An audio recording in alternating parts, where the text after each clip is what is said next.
the am I gonna pick the best bottle for my baby? Yeah, it's gonna be chompy, chompy, chompy. Let me show you a little trick in case you're having trouble getting your hands on a glass bottle. We need to talk about the Emulait in the room. Your baby is going to be the ultimate boss. Super colossal big fat boss baby? So you've decided to give your baby a bottle. So you go to the store, you start working on your registry, and very, very quickly you discover that there's about a bajillion different bottles on the market, different sizes, different shapes, different materials, and you wonder to yourself, how the am I going to pick the best bottle for my baby? And I want to tell you something. I am going to tell you about bottles that I really love from a lactation perspective. I'm going to tell you the bottles that I think have really great characteristics to help our baby's muscles and palates develop appropriately. And I'm also going to tell you bottles that I don't think are as great. But here's what's up. Your baby is going to be the ultimate boss. Super colossal big fat boss baby? You might try every bottle on this list that I think are amazing, and your baby might reject every single one of them. Or you might pick up a bottle that I think is not so great, and your baby loves it, and they're able to latch really deeply. They have no problem going back to the breast, and it works just like that for you. So take what I have to say with a grain of salt. I do know a thing or two about bottles though. My name is Tina. I'm a labor and delivery nurse with my certification in perinatal nursing, but I am also a certified breastfeeding specialist. And if you are new here, welcome, welcome. And if it is not your first bottle rodeo, then welcome back. I am going to tell you a tip that I tell everyone to go to the store with. And that tip involves these two things. Right here. It's your fingers, and you are going to take the triangle test to the store with you when you are selecting a bottle for your baby. All right, the triangle test. I don't know if you're ready. Drum roll. You basically just take your fingers and you put them in a triangle. This is the triangle test. But what I want you to do is I want you to ask to see the bottles, or I want you to go on the displays. I've seen them at the Target. You guys have the Target there. I've seen them. Go and play with the nipples, and you take your fingers and you make them into a triangle, and you place the tip of the triangle at the tip of the nipple and you bring it down. And what you're looking for is between your fingers and the nipple, you do not want to see a ton of dead space, because if there is not, like this one, it means that the slope from the tip down to the nipple is nice and gradual. Now, if I take another bottle and I do the same triangle test on this bottle, you're going to see that there is now a ton of dead space in between my fingers and this nipple. And what that tells me is that the slope from the nipple down to the base, it is really severe. It's like tip, bam, base. And that means that your baby is going to have a really hard time getting a nice deep latch on this nipple. So triangle test. Put that in your toolbox. Now the fun stuff, we're going to get into reviews, starting with Mr. Tommee Tippee. And this is sadly not a bottle that I would actually recommend, and I'll show you why. Let's start with the triangle test, because that's always where I tell people to start. It's such a simple thing to do, to see about that slope. And when we put our fingers up in a triangle, you can very quickly see that there is a ton of dead space between my fingers and the nipple, which tells us right away that the slope from the nipple to the base is really severe. It's like nipple, boom, base. And what that means is your baby's going to have a really hard time getting a nice deep latch onto the base of this bottle, meaning they're going to be stuck up here, chomp, chomp, chomping, or even tucking their lips under and trying to chomp, chomp, chomp like this to get that milk out of the bottle. And I've actually heard reviews as well that the ventilation system on the Tommee Tippee is not really up to par, which is going to leave your nipple sort of collapsing in on itself, which is really not going to help that chompiness at the nipple. And if a baby is just taking the tip of a bottle nipple into their mouth and chomping on it like this, take a wild guess what they are going to do when they return back to your breast. Yeah, it's going to be chompy, chompy, chompy. I do love that this is nice and soft and flexible, meaning baby can pull this into their mouth a little bit, but overall, this is not a brand that I would go with. Oh, ma'am, this is actually a really popular bottle, and there are some things that I like about it, and then there are some things that I like a little less about it. The first thing I think is really cool is there's a self-sterilizing feature on these, so you can put them in the microwave and sterilize them that way with all of their parts, so it could save you from buying a bottle sterilizer. I have not seen other bottles do that, so that's pretty cool. The other thing that I like about the bottle is the shape of the nipple makes this a good bottle for babies that have oral tethers or tongue ties. It also makes it really good for our babies who are maybe a little bit of a weaker feeder, or babies that have an impairment of their oral motor function, because the babies can still get the milk out of this because it's a compression-based nipple, and they can get the milk out by chomp, chomp, chomping instead of needing to effectively suck. So this would be a good bottle for some of those babies. I also like that the base is a little bit more like bulbous and wide, so a baby might be able to get their lips around this and flange them out and get a deep latch, but I really think this one it's probably going to be 50-50. Some babies are going to do really, really well with this, and some babies are not going to do really well with this. So I'm a little bit mixed on the MAM. What I do want you to know about it though is because it's a compression-based bottle, and you can see this nipple, the shape of it, it makes it so that babies just have to chomp, chomp, chomp here, and that's what's going to get them the milk. Just know that the MAM flows faster than some other bottles because of this compression-based nipple. I want you to know though that this is a 1. It comes with a 1 as a slow nipple. MAM also makes a 0. So if you are struggling because the milk is coming out too quickly, you can move to a 0 in the MAM. Next up is the Nook. Now this is again not a bottle that I would recommend. There are a couple things that I like. One is that it's nice and soft and squishy, and the other is that it actually does have a nice wide base. However, the list ends there because if you look at the nipple, you can very quickly see that it's got this weird shape on it. It's kind of bulbous up here, and then it's flat down here. Now the nipple on a bottle should be similar to the nipple on you, which is not usually like this. It's usually nice and round, right? So this is going to make it so that the baby can't actually latch past this point right here. They're going to be chomp, chomp, chomping, maybe even curling their lips under trying to get that milk out. They're going to have a really hard time getting all the way back here to latch effectively. I mean, let's do the triangle test on it.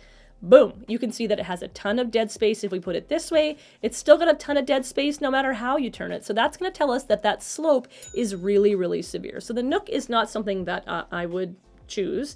I'm going to tell you this though, if you turn this upside down, the drip rate, it's not going to be super, super fast. However, once your baby has this in their mouth, it is also going to function like a compression-based nipple. So as soon as they start sucking on this or chomp, chomp, chomping on the tip, that milk is going to come out a lot faster. So just watch your baby when they are latched to this one.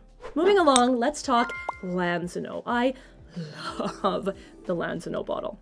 Great shape on it. This one is made out of glass, which I appreciate as well. And if we do the triangle test right off the tippity top, you're going to see not a lot of dead space between my fingers and that nipple, which tells us that the slope from the top to the bottom is nice and gradual. And that means our baby is going to be able to get a nice, deep, efficient latch on this bottle because their mouth is going to come on. The nipple is able to go nice and far back in their mouth. Their tongue is able to cup the bottom because of the nice gradual slope, and their lips are able to flange out around the base, and they're able to latch on just like this and draw the milk out very similarly to how it is done at the breast.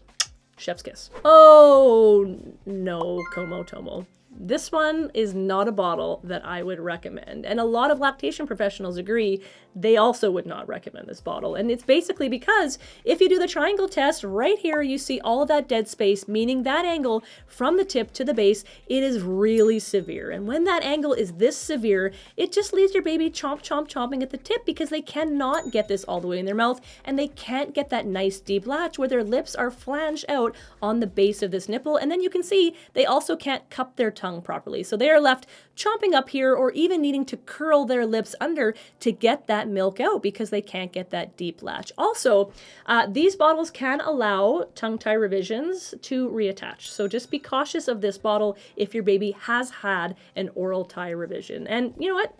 It's pretty firm material as well. So this is not a bottle that I would recommend. All right, let's talk Dr. Brown's. This is very readily available and it's a really commonly used bottle. And that is because most babies can use this bottle. Even babies that have oral ties can use this bottle. This bottle is also really great for our babies with smaller mouths or our preterm babies. So it definitely has some pluses to it. If you do the triangle test, you can see that there is not a lot of dead space there. There's definitely more than, say, the Lansinoh, but there's definitely less than, say, the Tomo. So the slope is mostly gradual. It's nice and soft and stretchy, and the base is kind of bulbous and it's not super wide, but it will allow a baby's mouth to latch onto the base, and it will allow baby's tongue to cup. So I think it's a great bottle.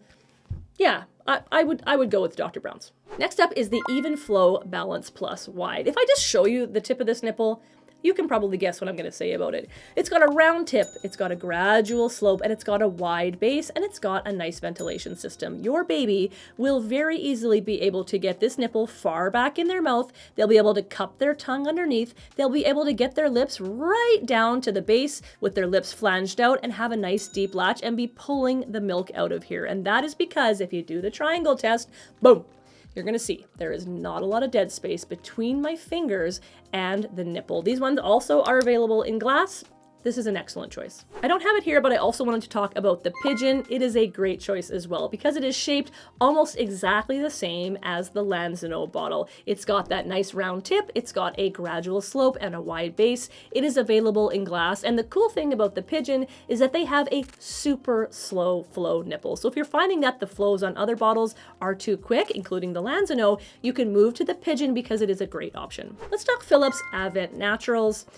I just don't think this is something. Well, let's try. Okay, triangle. No, see, look at all the dead space between my fingers and the nipple. It tells us that this angle, it is quite steep, and that's going to leave your baby, of course, chomping right here on the tip of the nipple. They aren't going to be able to get their mouth over here on a nice deep latch. Also, the base, it really isn't too wide. It's just like sort of a little bit of this nipple, and then it's like hard plastic. So I probably wouldn't reach for this one. Avent does make another bottle that has more of a bulbous base to it. That one might be a bit better at your baby being able to get their lips kind of flanged out all the way towards that base, but I think overall Philips Avent wouldn't be something that I would reach for.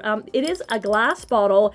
Let me show you a little trick in case you're having trouble getting your hands on a glass bottle. So there's been a lot of talk in bottle news lately, and so a lot of people are wanting to reach for glass baby bottles instead of plastic baby bottles. And you know that I love the shape of this one. This is the Evenflo Balance Plus. However, it can be difficult to find this one in its glass sister because it is available in glass, but often it's out of stock. So what you can do is take this Philips Avent bottle, which is often in stock. You're gonna take the top off because we already know now that I'm not a hugest fan of this nipple. You're gonna get rid of that one. You're gonna take the top off of your Balance Plus. You're gonna take the nipple out of that one, and you're gonna put it in the ring of the Philips Avent, and now you have the shape of the nipple, which is amazing, and you have it in the glass option. So give that a whirl if you're having a hard time finding this one in stock in glass. We need to talk about the Emulait in the room. This is a bottle that had a ton of really great marketing that came up behind it, and they really tried hard, but this is absolutely not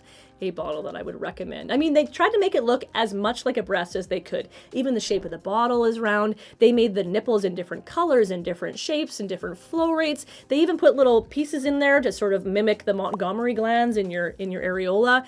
But overall, it still has a steep angle to it, or a steep slope. It is like nipple, bam, base. It's gonna leave your baby with a really shallow, chompy latch because they're not gonna be able to actually pull that base into their mouth and suck on it like a breast. It looks like a breast, but it looks like a breast when it is not in your baby's mouth. And unfortunately, our breast changes shape quite dramatically as your baby uses that vacuum and all of those muscles to pull it into their mouth far back to their palate. So Emulait would not be a way that I would go. That was a lot of bottles. My mouth is dry. But I hope you found it helpful, and I hope you feel confident that you can now choose a bottle that works really well for your baby. If you like this one, go ahead and give it a thumbs up. Consider subscribing because I love you being here. Be well, be safe, be happy. See you next time.